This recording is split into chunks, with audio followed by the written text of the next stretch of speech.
Hello friends, welcome to my channel. আমার আরও একটি ব্লগে তোমাদের অনেক অনেক স্বাগত। তো আজকে হচ্ছে বুধবার, এখন থেকে আমি আমার ব্লগটা স্টার্ট করছি। এখন আমি চলে এসেছি ছাদে। তাও আমি অনেকক্ষণ আগে ঘুম থেকে উঠে স্নান করে নিয়েছি, বাকি কাজগুলো ছিল সেগুলো সব করে নিয়ে চলে এসেছি ছাদে। তো এখানে দেখো, এখানে অনেক জামা কাপড় মেলা রয়েছে। মা আজকে বিছানার চাদর যেগুলো পাতা ছিল আর কি আগে, সেগুলো সব ধুয়ে দিয়েছে। তো এগুলো মাই ধুয়ে মা নিজেই মেলে দিয়ে গেছে। তো আমি শুধু তোমাদেরকে একবার দেখিয়ে দিলাম। তো এখানে আমি এসেছি ফুল তুলতে, কারণ আমি নিচে ঠাকুরকে পুজো দিয়ে দিয়েছি, কিন্তু ওই গাছে একটা দুটো ফুল ছিল, সেগুলো আমি নিতে মনে ছিল না। তাই ভাবলাম যে এখন তাহলে ফুলগুলো নিয়ে যাই, মানে পুজো দিয়েই সঙ্গে সঙ্গে চলে এসেছি আর কি ফুলগুলো নিতে। তো এখানে দেখো গোলাপ ফুল ফুটেছে, তারপরে এখানে দেখো ফুটেছে দুটো নীলকণ্ঠ ফুল, একদম বড় বড় কুড়ি ফুটেছে, দেখো কতটা সুন্দর লাগছে দেখতে। তো এখানে নীলকণ্ঠ ফুলগুলো তুলে নিলাম। তারপর এখানে ফুটেছে একটা সাদা জবা, সেটাও তুলে নিলাম। তো দেখো আজকে এই কটা ফুলই ফুটেছে। এখন তো গরম আস্তে আস্তে পড়ছে, এখন ধীরে ধীরে একটু বেশি ফুলই ফুটবে। তো তারপর দেখো নিচে চলে এসেছি। নিচে চলে এসে চলো তোমাদেরকে একবার ঠাকুর ঘরটা দেখিয়ে দিই। তো এখানে দেখো ঠাকুরকে আমার পুজো দেওয়া আগেই হয়ে গেছিল, তো তোমাদের সাথে শুধুমাত্র একটুখানি শেয়ার করলাম। তো যখন আমি ছাদে গেছি তার আগেই কিন্তু আমি পুজো দিয়ে বিছানা তুলে তারপরে সব করে গেছিলাম। তো এখানে দেখো আজকে একটা নতুন চাদর পেতে দিয়েছি ঠাকুর ঘরে। তো কেমন লাগছে তোমরা কমেন্টে অবশ্যই জানিও। আর ওখানে বালিশগুলো রেখেছি আর এখানে কম্বলগুলো রেখে দিয়েছি ভাঁজ করে। তো কেমন লাগছে অবশ্যই কমেন্টে জানিও। চাদরের কালারটা তোমাদের ভালো লেগেছে কিনা সেটাও কমেন্টে অবশ্যই জানিও। তারপর দেখো এই ঘরে চলে এসেছি। আমাদের তো দুটো রুম, তোমরা তো জানোই হয়তো। তো এই ঘরে এসে এই ঘরে একটা চাদর পেতে দিয়েছি। এটা কিন্তু নতুন চাদর নয়, এটা আগে অনেকবার পাতা হয়েছে। তো ওই ঠাকুর ঘরে একটা নতুন চাদর আর কি। তো এখানে দেখো কেমন লাগছে তোমরা কমেন্টে অবশ্যই জানিও। চাদরগুলো ধোয়াই ছিল, শুধুমাত্র পেতে দিয়েছি। তো তারপর দেখো রান্নাঘরে চলে এসেছি। রান্নাঘরে এসে এখানে দেখো উচ্ছে আর আলু কেটে নিয়েছিলাম, তো সেটা ভাজা বসিয়ে দিয়েছি। নুন হলুদ দিয়ে ভাজা করব। আর তোমাদেরকে তো আগেই বলেছি, উচ্ছে আলু তোমরা আমার প্রত্যেক দিনের রান্নায় প্রত্যেক দিনই দেখতে পাবে। তো এখানে দেখো উচ্ছে আলু ভাজাটা ওই পাশে বসিয়ে দিলাম। বসিয়ে দিয়ে এখানে দেখো একটুখানি ডাঁটা কেটে নিয়েছিলাম, ওই যে কাটোয়ার ডাঁটা বলে না, সেই ডাঁটাগুলো আর একটুখানি আলু সরু সরু করে কেটে নিয়েছিলাম। কেটে নিয়ে তারপরে কড়াইতে তেল গরম করে মেথি ফোড়ন দিয়ে নুন হলুদ লঙ্কার গুঁড়ো দিয়ে ভালো করে এইভাবে মশলার সাথে কষিয়ে নিচ্ছি একটুখানি। আর ওদিকে দেখো উচ্ছে আলু ভাজাটা প্রায় হয়ে গেছে, তো ওটাও একটুখানি নাড়িয়ে নিচ্ছি। নাড়িয়ে নিয়ে তারপর কিছুক্ষণ পর নামিয়ে নেব। আর এখানে দেখো ডাঁটা আলু যে তরকারিটা করছি সেটা দেখো ভালো করে কষে গেছে। এবার কষানোর পর তারপর দিয়ে দিলাম এর মধ্যে পরিমাণ মতো জল। তা এখানে দেখো উচ্ছে আলু ভাজাটা ততক্ষণে হয়ে গেছে, তো আমি নামিয়ে নিলাম। আর আজকে যে রান্নাগুলো করছি এগুলো কিন্তু দুপুরের মেনু, রাত্রে কিন্তু স্পেশাল মেনু হবে। তো তোমরা ধীরে ধীরে দেখতে থাকো ব্লগটা, তারপরে তোমরা জানতে পারবে। তো এখানে দেখো ডাঁটা আলুর মধ্যে মাছগুলো, ওই আগের দিনের যে চারাপোনা মাছগুলো আনা হয়েছিল কিছুটা রেখে দেওয়া ছিল, সেগুলো সব দিয়ে দিলাম। দিয়ে তারপর একটুখানি ফুটিয়ে নামিয়ে নিলাম। আর এখানে দেখো 4টে ডিম সিদ্ধ করে নিয়েছিলাম।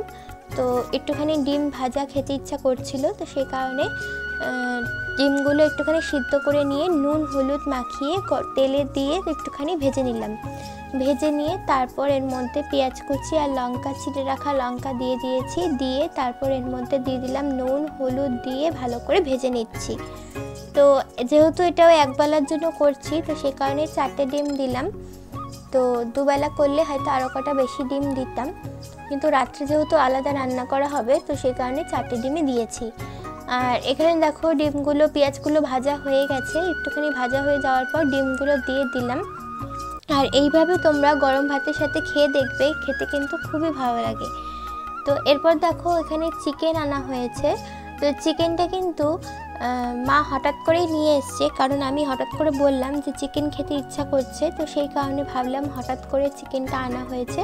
তো তো মা যখন চিকেনটা এনে ফেলেছে তো মাকে বললাম তুমি একটুখানি চিকেনটা ভেজে রেখে দাও, কারণ আমরা তো ফ্রিজে মাছ মাংস কিছুই রাখি না।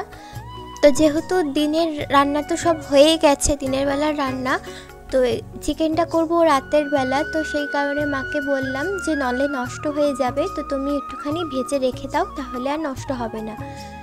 তো এখানে মা দেখো চিকেনটা ধুয়ে নিয়ে নুন হলুদ মাখিয়ে একটুখানি তেলে দিয়ে ভেজে রেখে দিচ্ছে। তো তারপর আমি চলে এসেছিলাম ছাদে এসে দেখো এই সকালে যে জামা কাপড়গুলো দেখিয়েছিলাম সেগুলো সব তুলে নিয়েছি, তুলে নিয়ে আবার নতুন করে জামা কাপড় মেলে দিয়েছি। মেলে দিয়ে তারপর চলে এসেছি রান্নাঘরে এসে দেখি মা গ্যাস পরিষ্কার করে মুছে নিয়েছে। তো চলো তোমাদেরকে একবার দেখিয়ে দিই রান্নাগুলো। এখানে রয়েছে চিকেনটা ওই ভাজা রয়েছে একটুখানি, এটা রাত্রে রান্না করব। এখানে রয়েছে ডাঁটা দিয়ে আলু দিয়ে যে মাছের ঝোলটা করেছিলাম সেটা রয়েছে,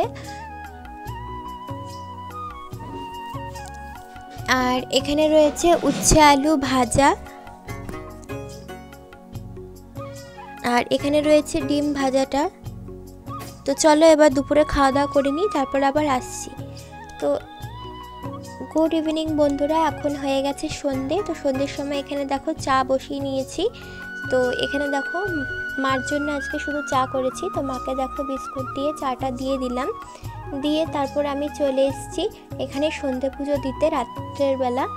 তো এখানে দেখো প্রদীপটা মোমবাতিটা সব ধরিয়ে নিচ্ছি, আর নিচে কিন্তু আমার ভোগ দেওয়া হয়ে গেছে ঠাকুরকে, সেটা তোমাদের সাথে আর দেখাইনি কারণ ভিডিওটা তাহলে অনেকটা বড় হয়ে যাবে। তো এখানে দেখো এবার ধূপকাঠিটা জ্বালিয়ে দিলাম, জ্বালিয়ে নিয়ে তারপর আমি এখানে দেখো তোমাদেরকে একবার দেখিয়ে দিলাম ভোগটা। আর এখানে দেখো আমি আরতি করে নিচ্ছি। তো আমার এক হাতে ক্যামেরা ধরা ছিল, তো সেই কারণে এইভাবে আরতি করলাম। তারপর ফোনটা রেখে পুরো পুজোটা দিয়ে দিলাম, দিয়ে তারপর এখানে ফুলগুলো ফেলে দিয়ে গোপালকে ঘুম পাড়িয়ে দিয়েছি নিচে খাটে দেখো।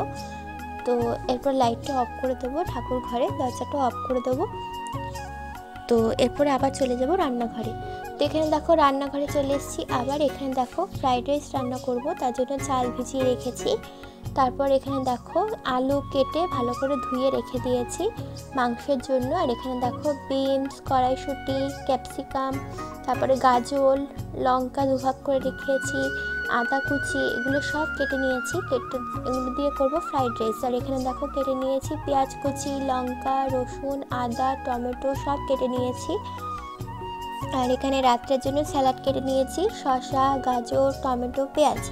তো এগুলো সব কাটতে কিন্তু অনেকটা সময় লেগেছে, মিনিমাম 1 ঘন্টা 1.5 ঘন্টার মতো সময় লেগেছে। তো তোমাদেরকে যদি দেখাতাম তাহলে হয়তো ভিডিওটা অনেকটা বড় হয়ে যেত, তো সেই কারণে তোমাদেরকে আর কাটার ভিডিওগুলো আর দেখালাম না, সবজি কাটার ভিডিওগুলো। তো তারপর এখানে দেখো আমি কড়াইতে তেল গরম বসিয়ে দিয়েছি, বসিয়ে দিয়ে মাংসের আলুগুলো দিয়ে নুন হলুদ দিয়ে ভাজতে বসিয়ে দিয়েছি। আর আজকে দেখো এই কড়াইতে রান্না করছি। তো এখানে দেখো আলুগুলো ভাজা হয়ে গেছে, তারপর তুলে নিলাম, তুলে নিয়ে তারপর এর মধ্যে দিয়ে দিলাম পেঁয়াজ কুচিগুলো, ওই মাংসের জন্য যে কেটে রেখেছিলাম সেই পেঁয়াজ কুচিগুলো দিয়ে আদা, রসুন, লঙ্কা, টমেটো এগুলো একটুখানি পেস্ট করে নিয়েছিলাম। পেস্ট করে নিয়ে তারপরে এটা দিয়ে দিলাম, দিয়ে বাটিটা ধুয়ে একটুখানি জল দিয়ে দিলাম, দিয়ে এবার ভালো করে মশলাটা নাড়িয়ে নিচ্ছি। নাড়িয়ে নিয়ে তারপর এর মধ্যে দিয়ে দিচ্ছি নুন, হলুদ গুঁড়ো, আর দিয়ে দেবো একটুখানি লঙ্কার গুঁড়ো। লঙ্কার গুঁড়োটা একটু বেশি দিলাম কারণ একটুখানি ঝাল ঝাল করে কষা কষা করে রান্না করব, তো সেই কারণে। তো এখানে দেখো ভালো করে মশলাটা কষিয়ে নিয়েছি। কষিয়ে নেওয়ার পর এর মধ্যে দিয়ে দিলাম ভেজে রাখা চিকেনগুলো দিয়ে তারপর এর মধ্যে দিয়ে দিলাম আলুগুলো দিয়ে এবার ভালো করে মশলাটার সাথে কষিয়ে নিচ্ছি। দেখো এখানে অনেকক্ষণ ধরে কষিয়ে নিয়েছি, তো তোমাদেরকে পুরোটা আর দেখাইনি কারণ ভিডিওটা অনেকটা বড় হয়ে যাবে। মিনিমাম আধ ঘন্টার মতো ভালো করে কষিয়ে নিয়ে তারপর এর মধ্যে একটুখানি জল দিয়ে দিয়েছি, বেশি জল দিইনি যেহেতু কষা কষা রান্না করব। তো জল দিয়ে কিছুক্ষণ ফুটে আসার পর এর মধ্যে দিয়ে দিয়েছি গরম মশলা গুঁড়ো দিয়ে এরপর ভালো করে একটুখানি গরম মশলাটা ভালো করে পুরোটার সাথে মিশিয়ে নিয়ে তারপর এখানে চিকেন রান্নাটা আমার হয়ে গেছে। তো তোমাদেরকে পরে দেখাচ্ছি সামনে থেকে। এখানে দেখো আবার আরেকটা কড়াইতে তেল গরম বসিয়ে দিয়ে এর মধ্যে দিয়ে দিয়েছি ডিমগুলো দিয়ে দিলাম। ডিমগুলো দিয়ে আর কিছুই দেইনি, এখানে করছি ডিমের ভুজিয়া করছি কারণ আজকে বানাবো এগ ফ্রাইড রাইস। তো এখানে দেখো ডিমগুলো ওই চাউমিনে যেরকম করে না ডিমগুলো ভুজিয়ার মতো, সেরকম আর কি একটুখানি ভেজে নিলাম। ভেজে নিয়ে তারপর এর মধ্যে কড়াইতে তেল গরম করে দিয়ে দিলাম তেজপাতা দিয়ে বিনস, গাজর, কড়াইশুঁটি, ক্যাপসিকাম সবগুলো দিয়ে দিলাম। দিয়ে ভালো করে ভেজে নিচ্ছি। তো এগুলো সব দিয়ে ভালো করে ভেজে নিতে হবে। ভেজে নিয়ে তারপর এর মধ্যে মাকে বললাম একটুখানি নুন চিনিটা দিয়ে দাও, কারণ আমার হাতে নুন চিনিটা একটু কম পড়ে যায় সবসময়, যেহেতু নতুন রান্না শিখছি আমি, তো সেই কারণে। তো মাকে বললাম তুমি পরিমাণ মতো দিয়ে দাও। তো মা দিয়ে দিল। তারপর এর মধ্যে দিয়ে দিলাম একটুখানি এলাচ, তারপরে ওই গরম এলাচ, লবঙ্গ, দারচিনি একটুখানি শুকনো খোলায় ভেজে গুঁড়ো করে রেখেছিলাম অনেকদিন আগে, সেটা দিয়ে দিলাম। দিয়ে তারপর ভাতটা তো হয়েই গেছিলো, ভাতের মধ্যে সবগুলো দিয়ে এভাবে ভালো করে মিশিয়ে নিলাম।